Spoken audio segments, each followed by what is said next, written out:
Bismillahirrahmanirrahim. Assalamualaikum warahmatullahi wabarakatuh.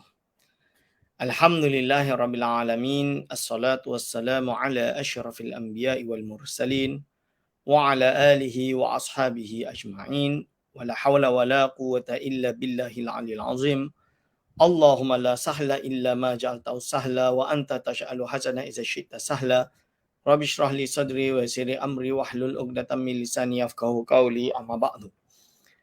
Pada yang dimuliakan Imam Besar Masjid Wilayah Persekutuan yang saya kasihi, kepada segenap asatizah, para alim ulama, para a'immah di masjid yang mulia ini, wabil khusus kepada segenap hadirin wal hadirat hafizakumullah yang sentiasa bersama kami di serambi ilmu online dengan pengajian ilmu tasawuf dengan kitab Hidayatus Salikin karangan Syekh Abdul Samad Al-Falimbani rahimahullah. Hadirin wal hadirat hafizakumullah, insya-Allah pada pagi hari ini kita akan meneruskan pengajian kita dengan kitab Hidayatus Salikin karangan Imam Abdul Samad Al-Falimbani dengan cetakan Galeri Ilmu, yang mana kita berada pada iaitu petunjuk iaitu pada menyatakan fadilatul zikri, fadilat zikir. Fadilat zikir, adabnya dan kaifiatnya. Kaifiatnya iaitu kaifiat berzikir. Hadirin wal hadirat hafizakumullah, kita berada pada fasal kedua, tepatnya pada muka surat 324. Okey. Bismillahirrahmanirrahim. Jadi setelah kita berbincang pada minggu-minggu yang lepas, kita mula dengan awal sekali membicarakan tentang definisi ilmu tasawuf, rujukan kitab tasawuf, dan kita masuk pada perbahasan bagaimana untuk melakukan fadail, iaitu perkara-perkara yang utama, adab-adab seperti pergi ke masjid, adab solat, adab berwudu dan lain-lain. Adab ini kita panggil dengan al-akhlaq al-karimah, dan adab-adab yang mulia berkaitan tentang ibadah kita kepada Allah Subhanahu Wa Taala.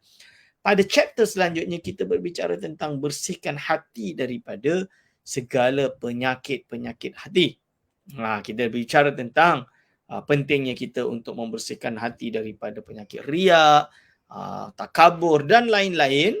Setelah itu kita masuk untuk menghiaskan adab kita dengan takhalli wa tahalli anir ra'dail wa tahalli bil fadail, sifat mahabbah, tawakkul, cinta kepada Allah, cinta kepada Nabi Muhammad SAW, syauq, rindu kepada Allah dan lain-lain untuk merasa manisnya iman. Dan dengan kuatnya manisnya iman ini, maka segala penyakit-penyakit itu terkeluar atau terusir. Dan setelah itu kita membicarakan pada pentingnya kita hidup berzikir kepada Allah Subhanahu Wa Taala, yang mana dimulai dengan fadilat-fadilat zikir, dibahas dengan lebih mendalam, iaitu beberapa adab-adab, beberapa fadilat zikir yang telah diberikan oleh ulama, faedah-faedah zikir dipanggil, faedah-faedah zikir. Maka hari ini kita akan masuk kepada fasal kedua, menyatakan tentang adab berzikir. Jadi nak berzikir ni ada cara dia, tuan-tuan dan puan-puan. Bukan suka-suka je nak zikir, tidak. Nak zikir okeylah, saya nak zikir. Misalan dia, okey, nak zikir apa, nak zikir apa? Tak tahu nak zikir macam mana, akhirnya zikir pun salah kaprah. Itu tak boleh lah. Sedia kena ada lafaz yang betul, dengan makna yang betul, dan adab dan tata cara yang betul. Itu tujuannya kenapa kita perlu untuk mengetahui tentang fadilatul zikri dan adab zikri. Fasal kedua pada menyatakan adab zikir. Dan disebutkan dengan adab zikir ini adalah tata cara, SOP lah bila kita kata, tata cara berzikir. Iaitu apa cara berzikir ini, apa adab-adab yang perlu kita turuti. Dan ini perkara yang penting di dalam ilmu tasawuf dan ilmu tariqah. Hadirin wa hadirat hafizakumullah, Syekh Al-Imam Abdul Samad Al-Falimbani rahimahullah berkata, qala mu'alifur rahimahullah wa naf'ana bihi wa bi ulumihi amin.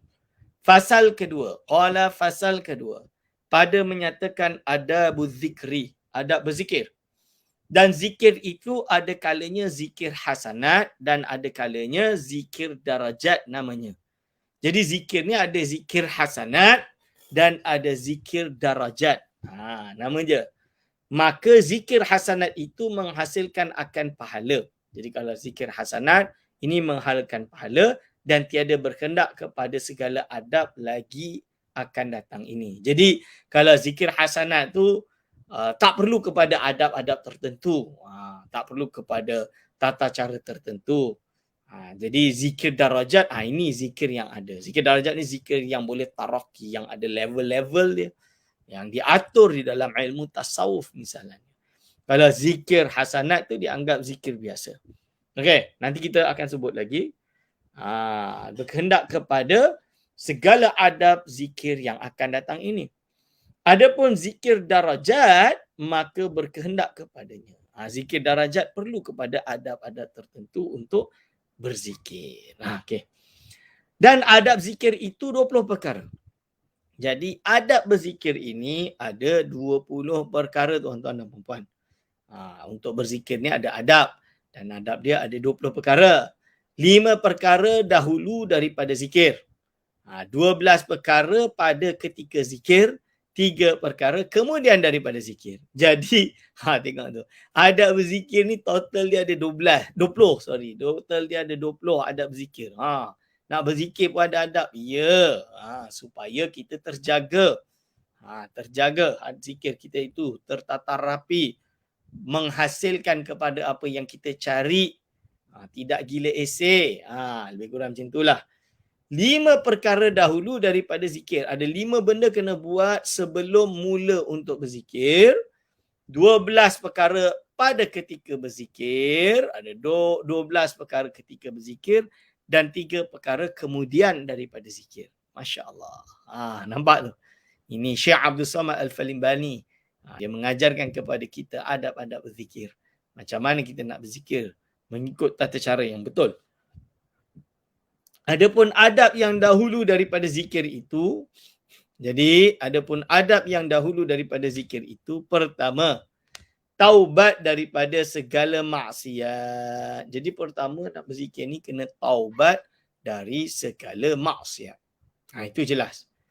Taubat dari segala maksiat dan daripada segala yang sia-sia yang tiada memberi faedah kepada akhirat.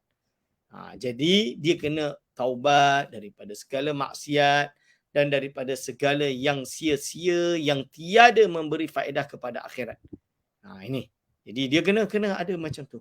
Jadi kita nak masuk taubat nak berzikir ni kita kena kita nak zikir kita memberi kesan kepada kita. Jadi dosa-dosa yang ada ni kena bersihkan dulu. Kena cuci, cleanse habis. Nak kena cuci itu satu-satunya cara dengan taubat tuan-tuan. Tak lainlah kalau kita berusaha untuk berdakwah kepada orang yang bukan Islam. Nak dakwah kepada orang bukan Islam ni bukan mudah kan? So cara dia macam mana? Cara dia adalah pertama, kita perlu kepada macam mana boleh menyentuh hati mereka. Mereka tak taubat lagi, dia orang tak boleh masuk sikit. Tak bolehlah macam tu. Mungkin dengan melihat kita berzikir, mereka tersentuh hati dan menyebabkan mereka masuk dalam Islam. Saya teringat dalam satu buku yang ditulis oleh seorang ulama besar dari Amerika tinggal di Jordan. Nama dia Syekh Noh Hamim Keller. Syekh Noh Hamim Keller. Jadi beliau menceritakan macam mana beliau masuk Islam.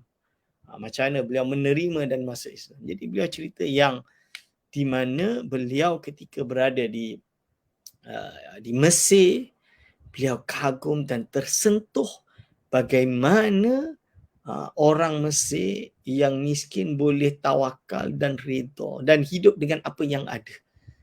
Tidak mengharapkan lebih. Dan itu pun boleh berkongsi roti dengan beliau.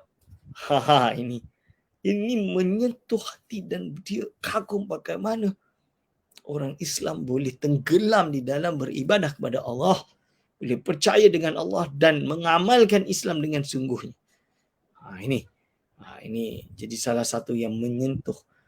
Dan ada beberapa ulama tuan-tuan dan puan-puan juga berhasil untuk mengislamkan ratusan ribu orang yang bukan Islam dengan kekuatan zikir.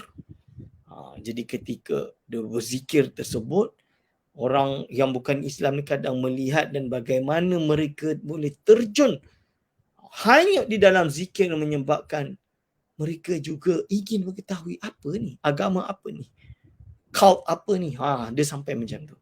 Cult apakah ini? Dan akhirnya setelah mengkaji inilah Islam, tasawuf dan beramal dengan tasawuf dan mereka tersentuh hati dan akhirnya mereka pun embrace Islam, masuk dalam Islam dan menjadi umat orang yang benar-benar berpegang teguh dengan agama Allah Subhanahu Wa Taala. Dan ini berlaku di banyak-banyak keadaan. Maka ulama juga menyebutkan tentang zikir kekuatannya mampu untuk merubah seseorang. Hadir wa hadirat hafizakumullah. Jadi adab pertama taubat daripada segala maksiat. Ketika mereka ini ingin berzikir masuk ke dalam darajat zikri, maka mereka bertaubat dulu daripada segala maksiat, daripada segala yang sia-sia yang tiada memberi faedah kepada akhirat. Kedua, mandi atau mengambil wuduk. Mandi atau mengambil wuduk. Ini. Jadi yang kedua, mandi atau mengambil wuduk dulu. Jadi kita nak berzikir, nak buat benda baik tu kalau kita wuduk tu lebih bagus. Kenalah kalau boleh macam tu. Walaupun zikir bukan ayat Quran Ustaz. Kena berwuduk. Memanglah tak dosa untuk kita berzikir tanpa ada ayat, tanpa ada wuduk. Tapi kalau nak ia penuh dengan barakah, tentulah apabila kita dalam keadaan taharah, maka barulah zikir tu zikir yang penuh dengan makna, penuh dengan, insya-Allah kita akan bahas perkara ini nanti. Okay. Ketiga, tuan-tuan dan puan-puan, iaitu diam dan tetap supaya menghasilkan sidik. Dia diam, tetap supaya menghasilkan sidik. Sidik itu benar, iaitu supaya benar lidahnya dengan hatinya. Hati dengan lidah dia itu benar. Lebih kurang macam tu. Hati dengan lidah dia itu benar. Jadi bila disebut Allah, Allah, hati dia betul-betul hudur ilahi. Bukan Allah hati dia, oh ini best ni pergi shopping ni. Oh ini best ni. Oh nak beli makanan tu lah, nak beli makanan ni lah, nak beli tu lah, nak beli inilah. Kan tuan-tuan. Tapi hati dia betul-betul fokus dan boleh mendapatkan zikir tersebut. Betul-betul merasai, menjiwai zikir tersebut. Jadi bila lidah dia la ilaha illallah, hati dia betul-betul menyebut la ilaha illallah, tiada Tuhan yang berhak disembah melainkan Allah. Tiada Tuhan yang dicari melainkan Allah. Seperti itu tuan-tuan dan puan-puan. Jadi ini kita perlu kepada menghayati makna zikir tersebut. Hadirin wal hadirat hafizakumullah, iaitu supaya benar lidahnya dengan hatinya. Seperti bahawa diisytighalkan.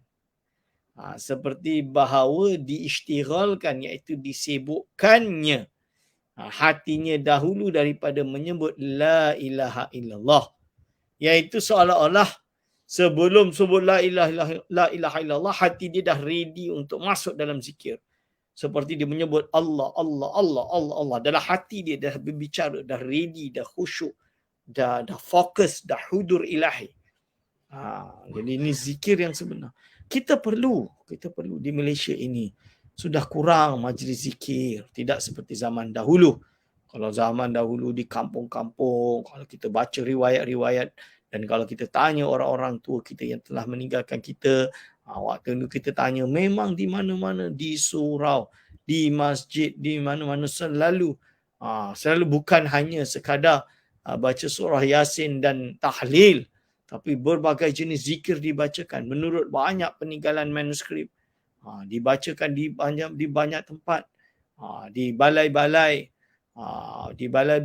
di masjid-masjid, di surau-surau, di pusat-pusat suluk.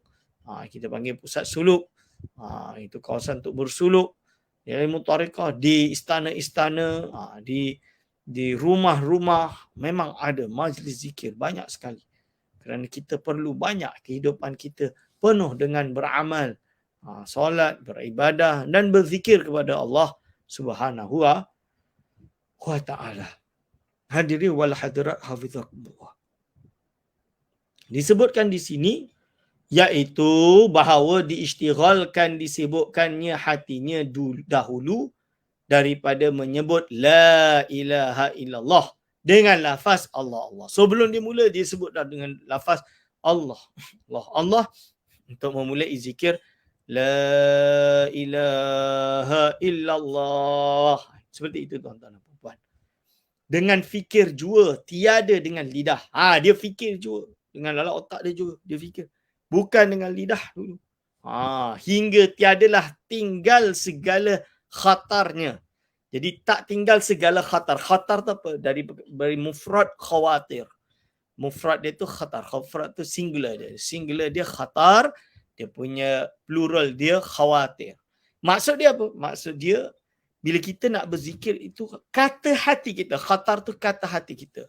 Khawatir dan kata hati kita itu sudah hilang daripada perkara-perkara yang mengganggu kekhusyuan kita untuk berzikir kepada Allah Subhanahu Wa Taala. Mengganggu kita punya fokus untuk tenggelam bersama Allah SWT ketika berzikir. Ini dia tuan-tuan dan puan-puan.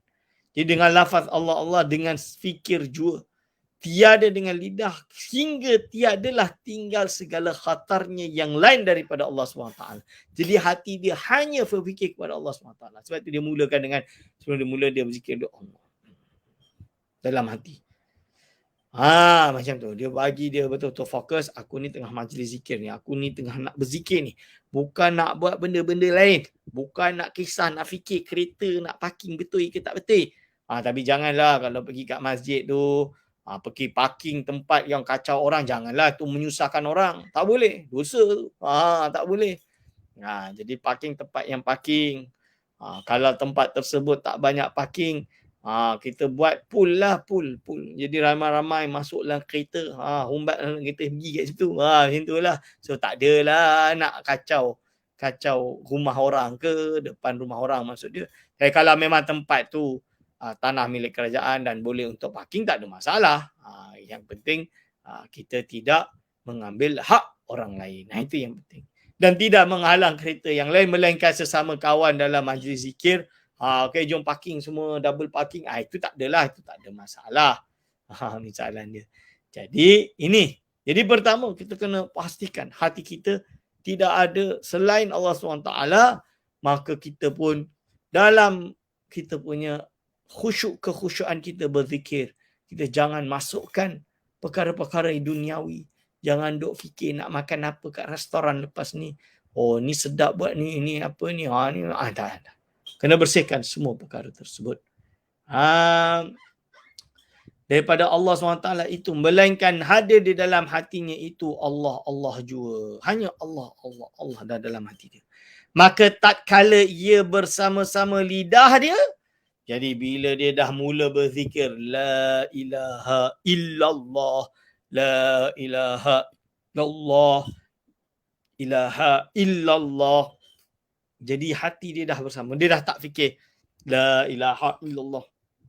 Untuk fikir benda lain. Mengadap benda lain. Aku nak pergi sini. Aku nak jalan ni. Aku nak beli ni. Aku nak begitu. Aku nak dengar ni. Aku nak ni. Dah. Itu dah hilang dah. Hilang kegunaan zikir itu sendiri. Tuan-tuan dan puan-puan. Hadirin wal hadirat hafizakumullah. Okey. Lalu disebut lagi di sini, maka tatkala itu bersama-sama lidahnya dengan hatinya menyebut la ilaha illallah. Keempat, tuan-tuan dan puan-puan, minta tolong dengan hatinya ketika masuk di dalam zikir itu dengan himmah syekhnya. Jadi bila dia masuklah hatinya itu ketika nak masuk zikir tu dengan himmah syekhnya. Jadi maksud dia iaitu dia ikatkan, tambatkan hati dia, kekhusyukan dia juga untuk bersama-sama dengan syekh dia. Kita panggil tawasul yang khusus. Iaitu hati dia connect, betul-betul kuat Okey. Dan sayang guru-guru dia semua. Ini disebut dalam kitab Tanwirul Qulub. Pentingnya kita untuk sentiasa connect kita punya hati dengan guru-guru mursyid kita. Kita kena sambungkan perkara tersebut dengan himmah syekhnya. Dan jikalau disuruhnya akan syekhnya itu dengan lidahnya pada minta tolong pada hajatnya itu nescaya harus. Kalau connection tersebut perlu untuk dilafazkan, maka boleh untuk lafazkan ketika gurunya menyuruhkan dia untuk melakukan itu. Supaya kita punya connection tersebut kuat dalam berzikir sehingga kita dapat fokus dengan kekhusyuan kita dalam berzikir untuk menuju Allah Subhanahu wa taala. Ini dia tuan-tuan. Yang keempat. Yang kelima, mengiktikadkan bahawa dia minta tolong daripada syekhnya itu supaya dia minta tolong daripada Nabi SAW kerana syekhnya itu ganti daripada Nabi SAW. Ini nama dia tawassul. Tawassul, intercession.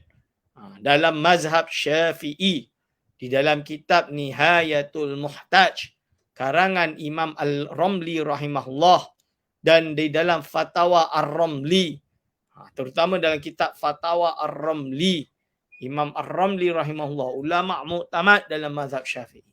Dan juga ulama-ulama lain seperti Imam As-Subki dan lain-lain, semuanya menerima untuk iaitu bertawasul, intercession kepada para nabi, kepada Nabi Muhammad sallallahu alaihi wasallam, kepada para aulianya, para wali-walinya.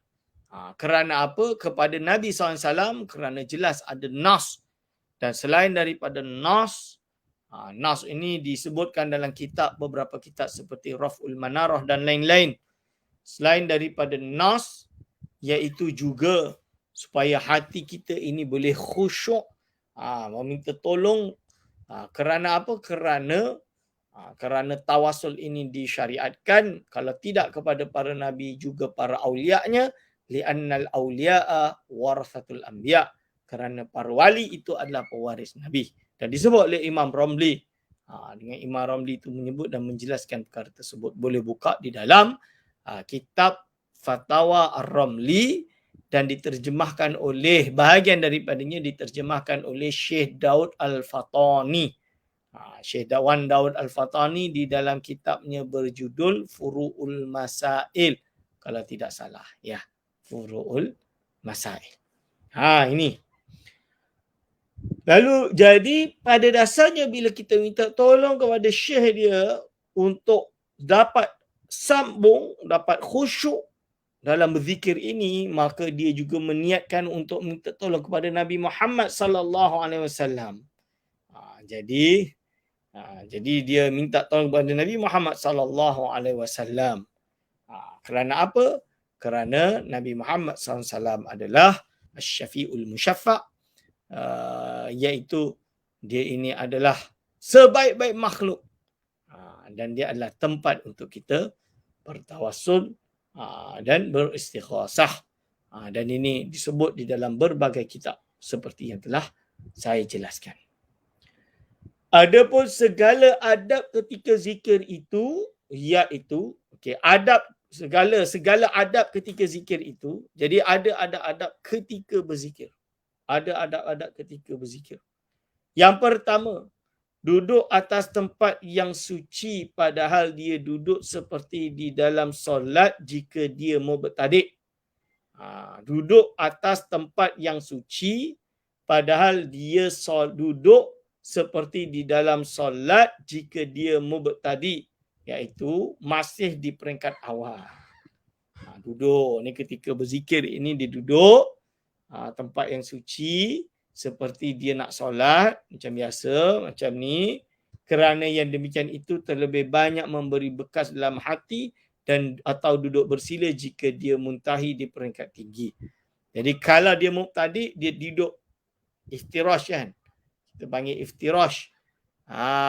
Duduk macam ni. Duduk macam ni. Tawarruk. Kan, ada tawarruk pula. Tapi ni iftirash. Itu pertama. Dan kalau muqtadi masih macam tu. Kalau dia muntahin, baru dia duduk bersila. Duduk bersila tu kalau dia dah muntahin. Muntahin tu peringkat tinggi. Di dalam berzikir ni peringkat tinggi. Seperti syekh-syekh tariqah. Okay. Yang kedua, menghantarkan kedua-dua tangannya atas kedua-dua pahanya. Jadi dua-dua tangan ni diletak atas dua-dua paha. Macam tu. Menghantarkan ke atas dua-dua peranya. Jadi kena seperti itu tuan-tuan dan puan. Yang ketiga, membunuh atau meletakkan bau-bauan pada tempat zikir itu. Membunuh pula. Maaf. Membubuh atau meletakkan bau-bauan pada tempat zikir itu. Jadi kena letak bau-bauan seperti bukhur kalau kita panggil dalam bahasa Arab, bahasa Arab, atau kita akan kenal dengan istilah bukhur. Bukhur ini adalah alat untuk dia akan keluarkan bau, yang mana bau itu akan mengharumkan rumah kita, mengharumkan ruang tersebut, supaya kita boleh khusyuk dalam berzikir. Khusyuk di dalam berzikir, tuan-tuan dan puan-puan. Jadi ini sebab itu kita banyak letak macam-macam bau-bauan di surau, di zawiyah, di majlis zikir, hatta di rumah saya. Macam kami adalah ni. Ni contoh dia. Ni. Ini nama dia Ud dia. Ud. Bahasa Arab dia Ud, bahasa Melayu dia kayu garu. Kalau tak salah lah. Kena pakai inilah. Ni ada orang bagilah. Harga dia agak mahal, tak mampu. Kalau yang murah tu macam ni lah. Ini murah sikit. So bau-bauan ni biar wangi. Ini murah sikit. Lepas tu kita boleh pasang supaya rumah kita sentiasa berbau wangi. Dan juga tempat zikir kalau boleh. Jangan pula nanti kalau ada orang letak ni nampak berasap-asap, orang tuduh pula apa ni majlis macam pergi tokong pula macam tu. Bukan. Kadang-kadang ada juga bau wangi yang dari batang yang dia bakar tu. Tapi bukan untuk itu. Bukan untuk pergi tokong. Bukan. Jangan salah faham. Tujuan dia kita nak keluarkan wangi dia tersebut. Bayangkan kalau kita nak berzikir, tempat dia bau dia busuk, asam. Boleh ke kita nak berzikir? Susah, tuan-tuan. Susah. Saya ingat pernah dulu waktu saya kecil lah. Waktu saya kecil tu, saya pernah pergi nak semayang raya. Nak semayang raya, Raya Aidilfitri di Belfast, di Northern Ireland, Ireland Utara, di Belfast, Northern Ireland, bersama abang saya lah waktu itu dengan mak saya. So keluarga ni kita nak pergi solat raya, tapi kerana di sana tak ada masjid yang besar lah, waktu tu ada masjid kecil tak muat kalau seluruh umat Islam nak solat raya ni. Maka terpaksa sewa dewan. Tapi malangnya dewan yang disewa tu, malam sebelum tu baru je orang bukan Islam ni duk mabuk. Kat situ ramai-ramai lah mabuk, ramai-ramai sehingga kan bau dia bau khamr. Nauzubillah min zalik. So kita pergi tu dah tak ada tempat dah, itu je tempat yang ada dengan baunya macam tu. Memang susah lah. Dia waktu tu orang Islam banyak, dari Arabnya, dari Jordan dia, dari berbagai biqa' Islamiah, tanah-tanah Arab, studentnya, pekerjanya, pensyarahnya dan lain-lain. So kita tak boleh nak buat apa. Itu misalannya. Jadi betapa tidak baiknya kita beribadah di tempat yang bau dia tak baik. Bau dia tak sedap, busuk. So ini sebab itu dianjurkan. Lebih-lebih lagi zaman dahulu bukan macam zaman sekarang. Zaman dulu vacuum pun tak ada. Nak pakai sabun untuk tu pun bukan semudah itu. Kita pakai sabun tradisional lagi zaman dulu. Tidak mudah lah. Segala sesuatu itu tidak mudah. Kan? Jadi ulama dulu memang budaya dahulu adalah dengan memasang bukhur biar wangi. Bilik tu wangi, perpustakaan tu wangi. Dan kami kalau di Morocco tu memang pustakaan yang simpan manuskrip tu kadang-kadang macam sebulan, 2 bulan ke 3 bulan sekali akan pasang bukhur, dia asap, banyak asap. Sebab dia bukan tak boleh kalau pasang bakar, sebab tujuan dia untuk usir binatang-binatang ni. Biar dia tak makan kitab manuskrip tu, biar tak kena makan. Itu tujuan dia. Tapi kalau pasang bukhur, kalau sebenarnya itu ustaz, kalau itu pasang api biasa asalkan dah ada asap dah lari dah kan. Memanglah betul. Cuma kalau bakar soal karbon orang, tu bakar kat tempat manuskrip, bau dia tak berapa bagus lah. Bau dia tak sedap. Bau dia tak sedap. Maka kalau bau dia tak sedap, kita semua tak sedap. So tak naklah guna tu. Maka cara dia adalah membakar bukhur. Bukhur tu dibakar bagi asap dia masuk dan jadi manuskrip tu bau wangi dan dibersihkan atau hilang daripada segala binatang-binatang tu lari. Itu. Sebab itu banyak fawaid dia, banyak faedah kayu gaharu ni. Bahkan di menurut Al-Imam Ibn Battutah rahimahullah, Imam Ibn Battutah ni traveller daripada Maghribi yang sampai ke Guangzhou. Jadi lalu Aceh, lalu Melaka dan negara-negara Melayu ni dia lalu melalui. Jadi dia sebut di dalam kitab dia Rihlah Ibn Battutah tentang barang dagangan yang diambil dari daerah kita ni adalah kayu gaharu. Kayu gaharu. Zaman dulu tu bagi dia dah berharga. Dan oud dia panggil. Oud ni memang sangat berharga. Kalau sampai negara Arab tu memang orang Arab suka sangat. Hatta al-yum, sampai hari ini orang Arab memang cinta dan sayang dengan oud. Dengan oud. Sebab tu kita kalau kawan-kawan saya ada kenal orang asli, dia jual, sebab orang asli ni yang jaga oud ni atau jaga kayu-kayu gaharu ni dekat hutan. Salah satu sumber pencarian utama mereka, mereka kata kalau nak laris cepat, jual mahal tapi laris, senang je, pergi je. Pergi ke negara-negara Arab, Morocco ke, UAE ke, Saudi ke, bawa tu jual, laris, laku dan habis. Lebih kurang macam tu. Dan yang heran dia, saya ada kawan yang tukang jual tu, dia kata, pusat di Malaysia ni adalah di Singapura. Boleh juga. Ajib. Itu dia. Jadi ketiga adalah meletakkan bau-bauan pada tempat zikir itu. Ni, dia wangi. Yang keempat, memakai pakaian yang baik, iaitu yang halal lagi harum baunya. Jadi kena pakai pakaian yang baik, yang bagus, yang cantik, yang baik. Baju Melayu, jubah yang ialah rapi. Kalau di Indonesia kita panggil baju takwa, tolok belanga, contoh dia. Kalau ni baju Melayu berbutang, kalau kami di Perak berbutang 4, misalan dia. Itu tujuannya apa? Jadi pakai yang rapi lah sebab kita nak berzikir. Iaitu yang halal, jangan baju yang gosok, tak ada guna nak berzikir tapi baju gosok tu ambil tanpa izin. Walaupun tak niat untuk memilikinya, tapi pakai tak izin bersucau. Tak boleh. Tak boleh. Jadi biar halal, baju halal, kopiah halal, semua halal. Ikhlas, bersih, lagi harum baunya. Sebab itu kita pakai minyak wangi, otur kita panggil atar. Jadi kalau di Fes, dia ada satu suk, nama dia suk atarin. So atarin tu maksud dia kat situ tu orang jual otur je zaman dulu lah. Zaman dulu tahun 97, 98 sampai 9 masih jual otur saja, tidak jual perkara yang lain. Cuma hari ni dah ada orang jual handphone, dah ada orang jual stocking, dah ada orang jual macam-macam.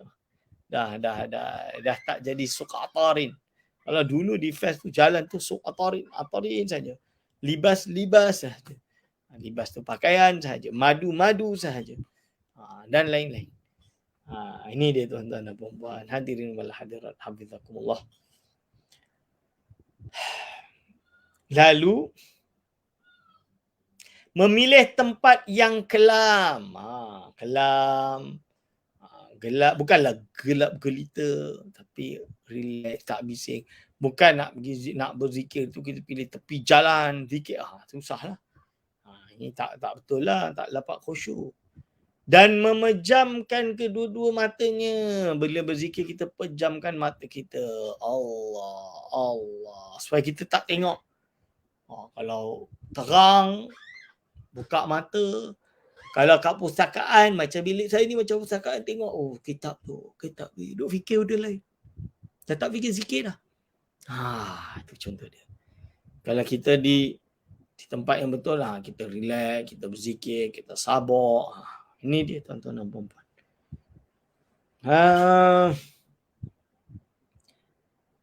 Menyerupakan rupa syekhnya antara kedua-dua matanya, dan adab ini terlebih muakkad pada ahli tasawuf. Jadi sebelum mula ni, bila nak mula berzikir ni, kita pejam. Kita ni dipanggil dengan rabithah. Apa itu rabithah tuan-tuan? Iaitu mengikatkan, mentambatkan hati kita dengan hati syekh. Macam saya sebut yang awal tadi sebelum zikir. Ini bila dalam zikir tu, nak mula berzikir ni, bila dah duduk semua ni, dia menyerupakan. Jadi dia rabithah dulu. Menyerupakan rupa syekhnya antara kedua-dua mata dia. Syekhnya dan kedua-dua matanya. Dan adab ini terlebih muakkad pada ahli tasawuf. Supaya apa? Supaya dia boleh tambat hati dia. Dan ini mu'tabar di dalam ilmu tariqah, ilmu tasawuf. Melakukan rabithah itu boleh. Bahkan termasuk ada sumber-sumber hukum dia. Seperti yang telah disebut oleh Syekh Amin Al-Kurdi di dalam kitab bernama Tanwirul Qulub. Boleh buka dalam kitab Tanwirul Qulub. Tanwirul Qulub ini adalah kitab karangan Syekh Amin Al-Kurdi yang mana di Universiti Al-Azhar Al-Sharif juga menggunakannya. Syekh Ali Jum'ah Hafizahullah sendiri juga merujuk kepadanya. Itu dia tuan-tuan dan puan-puan. Okey. Jadi ini nama dia adalah rabithah. Di peringkat Negeri Sembilan misalnya dia rabithah telah memang diakui dan dianggap legit dan boleh untuk dilakukan.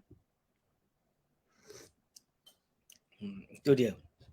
Selanjutnya tuan-tuan dan puan-puan, yang ke-8 adalah benar ia pada zikir itu, iaitu sama padanya nyata pada orang atau tersembunyi daripadanya. Jadi benar ia pada zikir itu, iaitu sama padanya nyata pada orang atau tersembunyi daripadanya.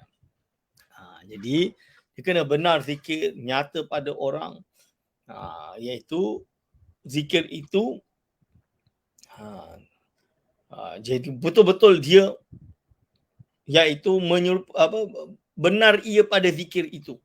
Jadi zikir tu betul-betul bila disebut la ilaha illallah ini, dia betul-betul fokus dan khusyuk di dalam berzikir. Yang ke-9, ikhlas, iaitu bahawa mengqasadkan zikirnya itu semata-mata Allah Subhanahu Wa Taala jua. Yang ke-9 iaitu ikhlas. Jadi bila nak berzikir dia kena ikhlas dan dia kena niatkan zikirnya itu semata-mata Allah SWT jua. Jadi bukan untuk yang lain.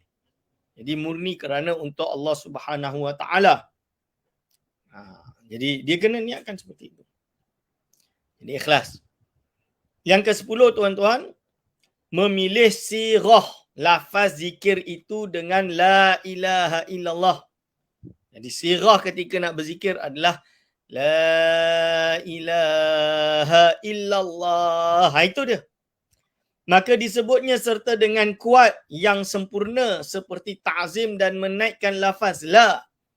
La ilaha illallah. Jadi menaikkan la ilaha itu dari atas pusatnya, dari atas pusat dia naikkan sampai pada lafaz la ilaha illallah. Dikatakan illallah tu dia letak kat dalam hati dia. Naik la ilaha illallah. La ilaha illallah. Itu cara dia. Adalah supaya hati ini sanubari itu ditembak dengan perkataan illallah.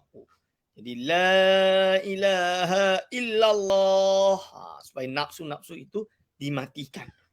Ini dia tuan-tuan dan puan-puan. Di dalam kitab Hidayatus Salikin. Lalu disebutkan lagi, mencenderungkan kepalanya kepada lambungnya yang kiri serta hadir yang maknawi di dalamnya seperti yang lagi akan datang kaifiat cara ini pada fasal yang ketiga. Yang mana dia akan terangkan juga isu ini dalam fasal yang ketiga insya-Allah. Itu. La ilaha illallah. La ilaha illallah. La ilaha illallah. Dia kena tarik zikir tersebut untuk dipastikan dia boleh khusyuk ni. Dia nak buang segala khawatir dan hawa nafsu dan juga penyakit-penyakit hati yang lain ada dekat dalam hati. Kita letak illallah tu biar kena dalam jantung kita. Sanubari kita. Dalam hati kita. Ini. Ke-11, menghadirkan makna zikir itu dengan hatinya serta tiap-tiap kali daripada menyebut zikir itu. Jadi dia menghadirkan makna zikir itu dengan hatinya serta tiap-tiap kali daripada menyebut zikir itu. Hadir la ilaha illallah, la ilaha illallah. Dia fikir, dia letakkan apa yang saya baca ibarat daripada Imam Sanusi pada pertemuan yang lalu. Bagi semua orang yang berakal untuk memperbanyakkan berzikir la ilaha illallah dengan disertai dalam fikiran dia makna-makna sifat 20 tersebut di dalam la ilaha illallah, dalam zikir tadi. Letak dalam hati kita. Supaya iman kita tambah kuat. Ini. Adapun makna la ilaha illallah itu pada yang mengistihdarkannya. Jadi makna la ilaha illallah bagi orang yang menghadirkannya, menghadirkan maknanya. Mustahdiran limahtawat dalam bahasa Imam Sanusi. Mustahdiran limahtawat. Ni. Di dalam zikir itu maka tak kala nyata sifat basyirah dan was-was dikata dengan lidahnya la ilaha illallah dan dikatanya dengan hatinya la ma'buda illallah.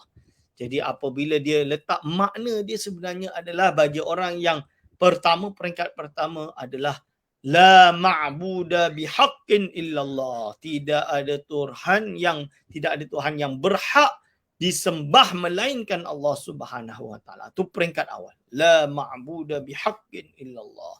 Dia bersihkan zikir, dia bersihkan hati dia dengan zikir.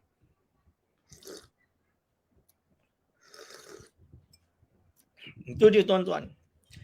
Lalu dan tatkala padamkan sifat basyirah dan was-was dan sucilah hatinya daripada demikian itu atau kerana menuntut akan sesuatu daripada zauq rasa dan syauq rindu kepada Allah Ta'ala dikala dikatanya dengan lidahnya la ilaha illallah dan dikatanya dengan hatinya la matluba atau la maqsuda illallah. Maksud dia apa? Jadi peringkat yang kedua ketika dia berzikir, yang dia istihdarkan ketika dia berzikir, dia menghadirkan dengan hatinya ketika berzikir, la ilaha illallah, la ilaha illallah, la ilaha illallah. Yang dia maksud ketika itu adalah iaitu dia dah merasa hilang daripada segala was-was, ragu-ragu, semua tu dah gone dan dia nak merasakan zauq, rasa, syauq, rindu. Zauq itu rasa. Dan syauq itu dia rindu kepada Allah Subhanahu wa taala, maka ketika itu lidahnya berbunyi la ilaha illallah, dalam hatinya berkata la matluba bihaqqin illallah atau la matluba illallah. Illallah maksud dia. La matluba illallah. Tidak ada yang dicari melainkan Allah SWT. Tidak ada yang dituju, dimaksud melainkan Allah Subhanahu wa taala. Ini yang dimasukkan di dalam hati dia. Dan tatkala lenyap segala khatar-khatarnya, bila semua khawatir dia dah hilang, Kata masa khawatir tu yang tadi saya kata, kata-kata hati, bisikan hati, was-was dia, dia punya ni semua itu dah hilang, dah gone. Dia nak hilang sekalian dikatanya dengan lidahnya. Bila lidah dia berkata la ilaha illallah dan dikatanya dengan hatinya, tapi dalam hatinya kata la maujuda bihaqqin illallah, kerana pandangannya tak kala itu bahawasanya adalah yang bertertutur itu dengan hak Allah Ta'ala, iaitu bihaulihi wa quwwatihi. Jadi pada waktu itu dia dah tenggelam hanya kecintaan kepada Allah SWT, kepada peringkat atau maqam kullu syai'in halikun ila wajha. Pada waktu itu segala sesuatunya sirna melainkan zat Allah Subhanahu Taala jua. Yang ke-12 tuan-tuan dan puan-puan, menafikan tiap-tiap yang maujud yang lain daripada Allah Subhanahu Taala daripada hatinya dengan lafaz la ilaha, supaya tetap taksir, memberi kesan lafaz illallah itu di dalam hati, dan supaya mesra dia kepada segala anggota. Jadi apabila kita berzikir la ilaha illallah, seolah-olah dah membunuh selain daripada Allah SWT. Maksudnya semuanya dah tak ada dah. Semuanya dia dah sirna, dah hilang, melainkan Allah SWT yang baqa dan kekal di dalamnya. Maka dia berzikir la ilaha illallah. Dalam zikirnya itu dia bunyi la ilaha illallah, la ilaha illallah, hanya untuk khusyuk kepada Allah Subhanahu wa Ta'ala semata-mata. Ini yang disebut oleh Imam Syekh Abdul Samad Al-Falimbani rahimahullah dalam kitab Hidayatus Salikin. Adapun segala adab yang kemudian daripada zikir. Lepas tu ada adab yang kemudian daripada zikir, tuan-tuan. Masuk adab yang kemudian daripada zikir itu adalah adab setelah berzikir. Macam itulah maksud dia. Adab setelah berzikir, tuan-tuan dan puan-puan, ada 3 perkara, 3 adab yang kita kena jaga. Pertama, hendaklah dia tetap apabila dia diam daripada zikir itu dengan ikhtiarnya, dan hendaklah hadir hatinya kerana menanti warid zikir itu, iaitu kerana menanti faedah yang hasil daripada zikir itu. Jadi dia kena diam, dia tak boleh terus. Tak, dia kena diam, pelan. Menunggu warid daripada zikir itu, faedah zikir tersebut.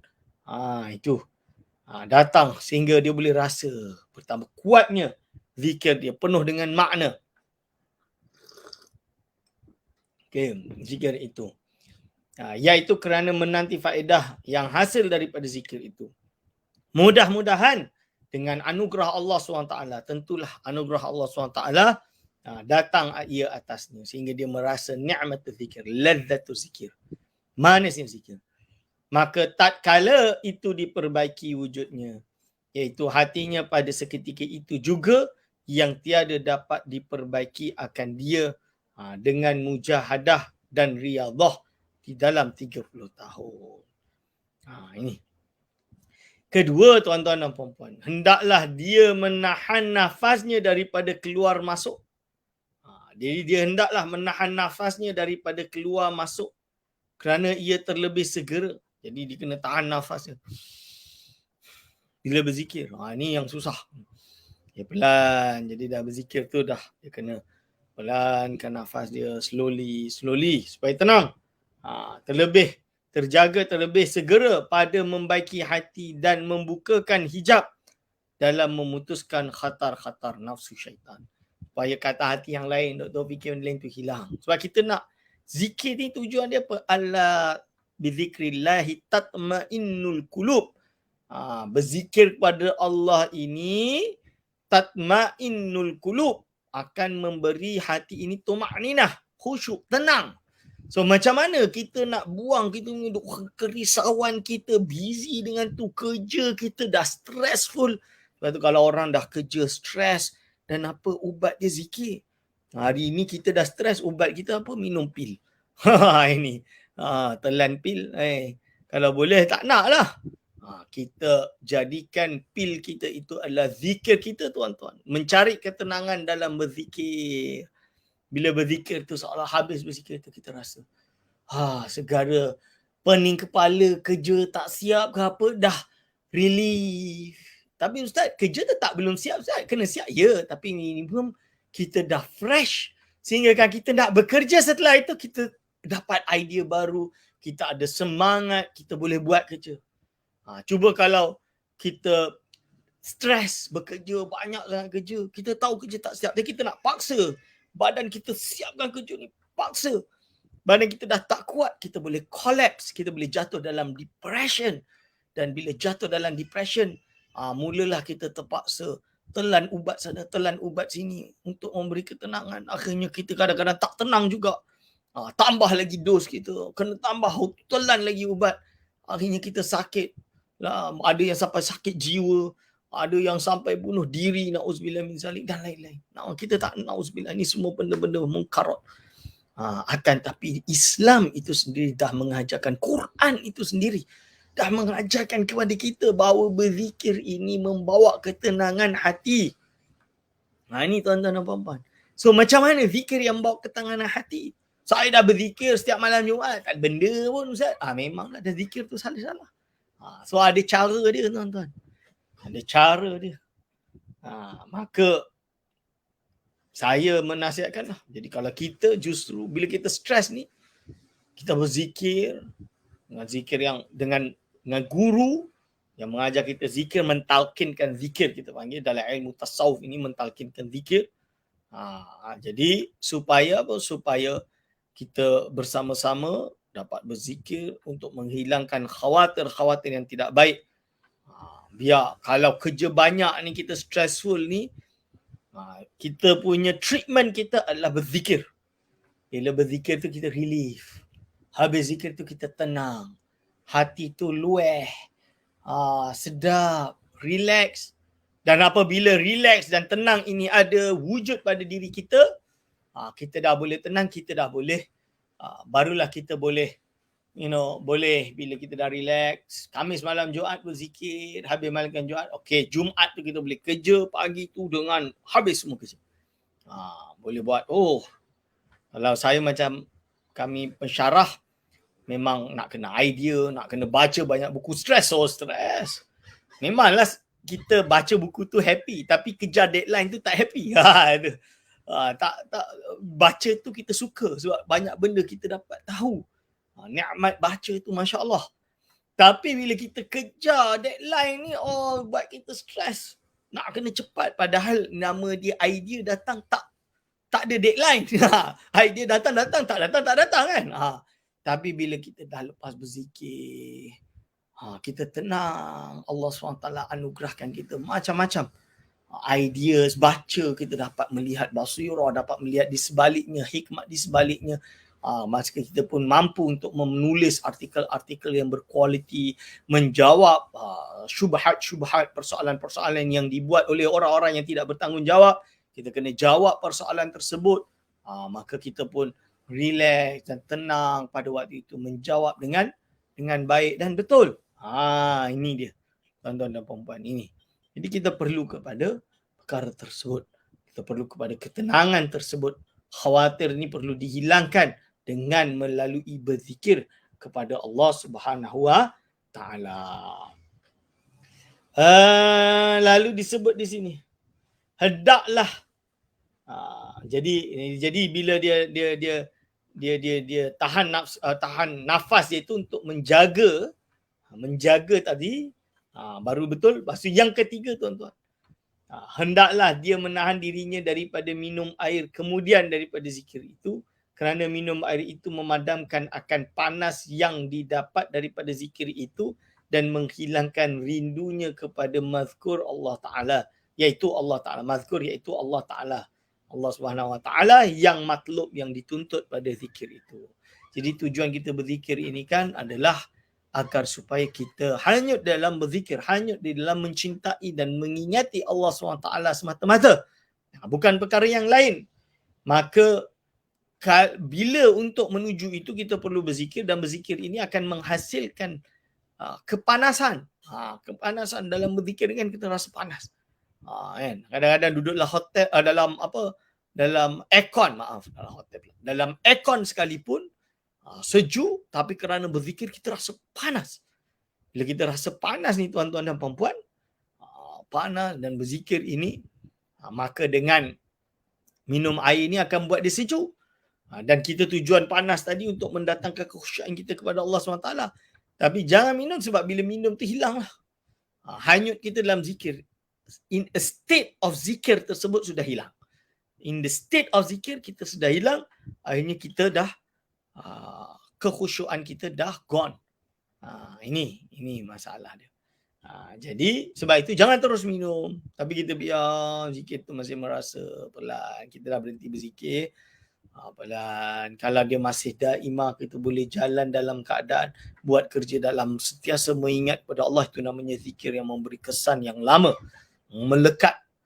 Bila nak hilang balik, kita mulakan berzikir balik. Misalnya golongan sufi itu kenapa waktu dia hidup dia hanya kepada Allah SWT, hanya ingat kepada Allah SWT, kerana Allah SWT, kerana mereka macam tu. Setiap kali mereka dah memang tidak ada tanggungjawab dan kewajipan selain untuk berada di zawiyah misalnya.